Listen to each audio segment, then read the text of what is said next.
Pandangan tentang efektivitas perundang-undangan kesadaran hukum.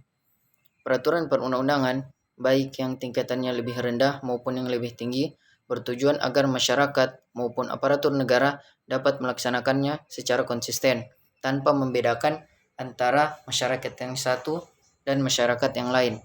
Semua orang dipandang sama di hadapan hukum, atau equality before the law. Namun, dalam realisasinya, undang-undang tersebut sering diabaikan akan penerapannya, sehingga aturan tersebut tidak berlaku efektif.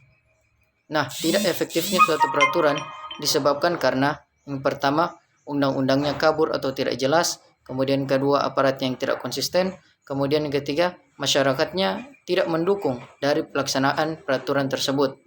Nah, apabila undang-undang itu dilaksanakan dengan baik, maka undang-undang tersebut dikatakan efektif. Adapun menurut Sarjono Sukamto, beliau menjelaskan bahwa efektif atau tidaknya suatu hukum ditentukan oleh 5 faktor. Yang pertama, faktor hukumnya sendiri. Kemudian yang kedua, faktor penegak hukum, baik yang membuat hukum dan yang menerapkan hukum. Kemudian ketiga, faktor sasaran atau fasilitas yang mendukung penegakan hukum. Kemudian yang keempat, faktor masyarakat, yakni lingkungan di mana hukum tersebut berlaku atau diterapkan. Kemudian yang kelima, faktor kebudayaan sebagai hasil karya cipta dan rasa yang didasarkan pada karsa manusia dalam pergaulan. Kemudian D, perbedaan karakteristik, konsep, dan pemikiran sosiologi perundang-undangan.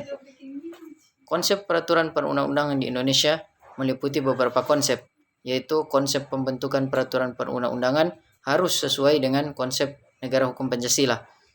Konsep negara hukum Pancasila merupakan konsep dasar pembentukan peraturan perundang-undangan di Indonesia, karena Pancasila merupakan ground norm bagi bangsa Indonesia.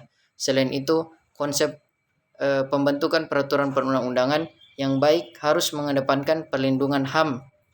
Konsep pembentukan peraturan perundang-undangan di Indonesia meliputi beberapa konsep, yaitu pembentukan peraturan perundang-undangan harus sesuai dengan konsep negara hukum Pancasila, dan konsep negara hukum Pancasila merupakan konsep dasar pembentukan peraturan perundang-undangan Indonesia, karena Pancasila merupakan ground norm bagi bangsa Indonesia. Sekian yang dapat kami sampaikan. Lebih dan kurangnya mohon dimaafkan. Wallahu musta'an. Wassalamualaikum warahmatullahi wabarakatuh. Demikianlah presentasi kami dari kelompok 4. Lebih dan kurangnya mohon dimaafkan. Wallahu musta'an.